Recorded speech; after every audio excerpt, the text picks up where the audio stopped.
My story might be hard to believe, and some might consider it fiction or accuse me of madness. But hear me out, it might change your perspective. It all began when my family and I moved to a remote place to escape crowds and enjoy nature's beauty and tranquility. The location was extraordinarily serene and picturesque. Though the house was dilapidated and many belongings were ruined, it had a magnetic charm.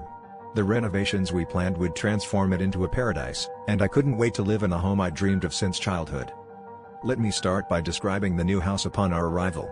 It was a two-story building resembling a castle from the outside, surrounded by overgrown flowers that needed care. The vast front yard had space for cars, and the backyard featured a swing hanging from an ancient tree, likely older than the house itself.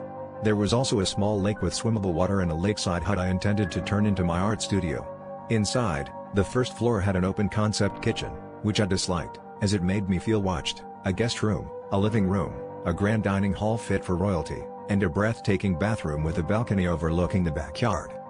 The furniture and decor hinted at a wealthy, refined previous owner, but the walls needed repainting despite their faded, intricate designs.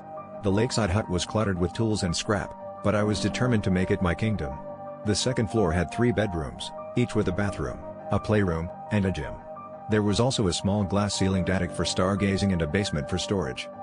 After renovations, repainting, gardening, and decorating with birds on every balcony, the house became a palace. Evenings by the lake with coffee and birdsong felt heavenly.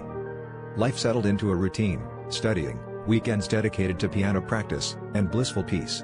But everything changed after our mid-year school break. While cleaning the lakeside hut, I discovered strange symbols and unintelligible words carved into a wall.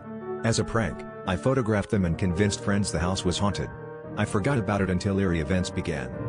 One night, while watching a horror movie with my friend, we heard splashing in the lake. We laughed it off, blaming a branch. The next day, a dead cat appeared by my hut. Days later, a bird carcass lay there. Then, one night, I saw him, a charred, faceless figure with bulging eyes. I screamed and blacked out.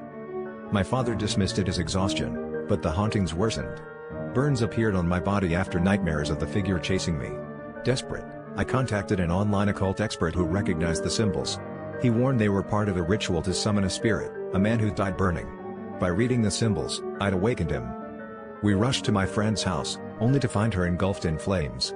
She survived but was hospitalized. The expert explained, the spirit torments those who resurrect him, forcing them to relive his agony. To end it, we had to bury his remains.